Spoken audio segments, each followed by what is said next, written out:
GoPro Hero7 launch ചെയ്തു.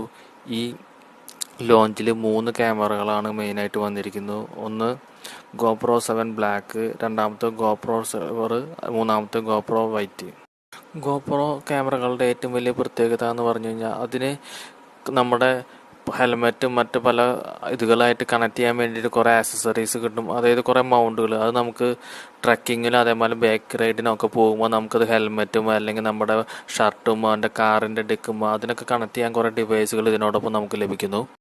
ഈ ക്യാമറയുടെ മെയിൻ ഫീച്ചേഴ്സ് എന്ന് പറഞ്ഞു കഴിഞ്ഞാൽ 2 ഇഞ്ചിൻ്റെ ടച്ച് സ്ക്രീൻ ഡിസ്പ്ലേ ആണ്. അതുപോലെ തന്നെ ഇത് 10 മീറ്റർ വെള്ളത്തിൻ്റെ അടിയിലും ഷൂട്ട് ചെയ്യാൻ സാധിക്കുന്നു. വാട്ടർ പ്രൂഫ് ആണെന്നാണ് പറയുന്നത്. അപ്പോൾ വെള്ളത്തിൻ്റെ അടിയിൽ ഷൂട്ട് ചെയ്യുമ്പോൾ വെള്ളമൊന്നും കിടക്കില്ല എന്നാണ് പറയുന്നത്.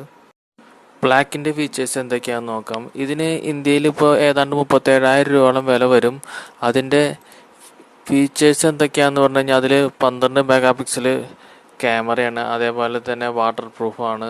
വോയിസ് കൺട്രോൾ ചെയ്തിട്ട് നമുക്ക് ചില കാര്യങ്ങളൊക്കെ ചെയ്യാൻ പറ്റും. അതായത് നമ്മൾ വോയിസ് കമാൻഡ് കൊടുത്ത് റെക്കോർഡ് വീഡിയോ സ്റ്റോപ്പ് ചെയ്യാനും അങ്ങനത്തെ ചെറിയ കാര്യങ്ങളൊക്കെ പറ്റും. ഈ ബ്ലാക്കിൽ മറ്റൊരു പ്രത്യേകതയാണ് ഹൈപ്പർ സ്മൂത്ത് വീഡിയോ. ഇതിൻ്റെ പ്രത്യേകത എന്ന് പറഞ്ഞു കഴിഞ്ഞാൽ നമ്മൾ ജിംബാലൊന്നും ഉപയോഗിക്കാതെ തന്നെ നമുക്കിതിൽ കൂടെ വീഡിയോ ഷൂട്ട് ചെയ്യാൻ സാധിക്കും. വീഡിയോ ഷൂട്ട് ചെയ്ത് ഷെയ്ക്കൊന്നും വരില്ല എന്നാണ് പറയുന്നത്. അതേപോലെ തന്നെ ലൈവ് സ്ട്രീമിംഗ് എന്നുള്ള ഓപ്ഷൻ ഉണ്ട്. അതിപ്പോൾ നമുക്ക് ഫേസ്ബുക്കിലും യൂട്യൂബിലൊക്കെ ലൈവൊക്കെ നടത്താൻ വേണ്ടി ഇത് ഉപയോഗിക്കാൻ സാധിക്കും.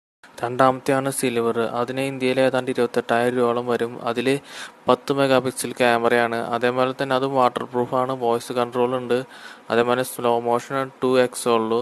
GPS ഉണ്ട്. പക്ഷേ ഇതിൽ ഹൈപ്പർ സ്മൂത്ത് വീഡിയോ ഇല്ല. അതേപോലെ തന്നെ ലൈവ് സ്ട്രീമിങ്ങും ഈ സിൽവറിലില്ല. മൂന്നാമത്തെ ക്യാമറയാണ് വൈറ്റ്. ഇതിൻ്റെ പ്രത്യേകത എന്ന് പറയുന്നത് ഇതിന് 19,000 രൂപയോളം വില വരും. അതേപോലെ തന്നെ ഇത് 10 മെഗാ പിക്സൽ ക്യാമറയാണ് ഇതിൽ ഉപയോഗിക്കുന്നത്. അതേപോലെ വാട്ടർ പ്രൂഫാണ്. വോയിസ് കമാൻഡോടെ കൺട്രോൾ ചെയ്യാൻ സാധിക്കുന്നു. ടച്ച് സ്ക്രീൻ ഉണ്ട്. 2x ആണ് അതിൻ്റെ സ്ലോ മോഷൻ. പക്ഷേ ഇതിൽ GPS, hyper smooth video, live streaming ഒന്നും ഇതിൽ സാധിക്കില്ല. ഈ GoPro ക്യാമറകളുടെ ഏറ്റവും വലിയ പ്രത്യേകത എന്ന് പറയുന്നത് നമ്മൾ ഏതെങ്കിലും ഒരു സാഹസിക സ്പോർട്സോ അതേപോലെ വല്ലതിനൊക്കെ പോകുന്നുണ്ടെങ്കിൽ നമ്മുടെ ബോഡി ആയിട്ട് അതേമാതിരി തന്നെ നമ്മുടെ കാറായിട്ടോ അല്ലെങ്കിൽ ഹെൽമെറ്റായിട്ടൊക്കെ ഈ ക്യാമറ കണക്ട് ചെയ്തിട്ട് നമുക്ക് വീഡിയോസ് റെക്കോർഡ് ചെയ്യാൻ പറ്റുന്നതാണ് അതിൻ്റെ ഏറ്റവും വലിയ പ്രത്യേകത. ഈ GoPro ക്യാമറയുടെ ഏറ്റവും വലിയ പ്രത്യേകത എന്ന് പറയുന്നത് പല ഡിവൈസുകളല്ല പല ഉപകരണങ്ങളായിട്ട് ഇത് കണക്ട് ചെയ്യാൻ സാധിക്കുന്നു എന്നുള്ളത്. അതായത് ഹെൽമെറ്റുമോ നമ്മുടെ ഡ്രസ്സുമോ അതുപോലെ കാറുമോ അതുമൊക്കെ കണക്ട് ചെയ്യാൻ പറ്റുന്ന കുറേ ആക്സസറീസ് അല്ലെങ്കിൽ മൗണ്ടുകളൊക്കെ നമുക്ക് ലഭിക്കും. ഇത് GoProയുടെ തന്നെ കിട്ടും, അല്ലാതെ തന്നെ തേർഡ് പാർട്ടി ആളുടെയും നമുക്ക് കിട്ടും. അതേപോലെ തന്നെ ഈ GoProയിൽ അവരുടെ ആപ്പ് ഉണ്ട്. ആ ആപ്പ് ഉപയോഗിച്ചിട്ട് നമുക്ക് വീഡിയോ എഡിറ്റ് ചെയ്യാനും ഇതൊക്കെ വീഡിയോ എഡിറ്റ് ചെയ്യാനും സ്റ്റോർ ചെയ്യാനും ഷെയർ ചെയ്യാനൊക്കെ സാധിക്കുന്നത്. ഈ ആപ്പ് നമുക്ക് പ്ലേ സ്റ്റോറിൽ നിന്നും അതേപോലെ തന്നെ ഐസ്റ്റോറിലും നമുക്ക് ലഭ്യമാണ്. വീഡിയോ ഇഷ്ടമായെങ്കിൽ ലൈക്ക് ചെയ്യുക. ഈ ചാനൽ നിങ്ങൾ ഇതുവരെ സബ്സ്ക്രൈബ് ചെയ്തിട്ടില്ലെങ്കിൽ സബ്സ്ക്രൈബ് ചെയ്യുക.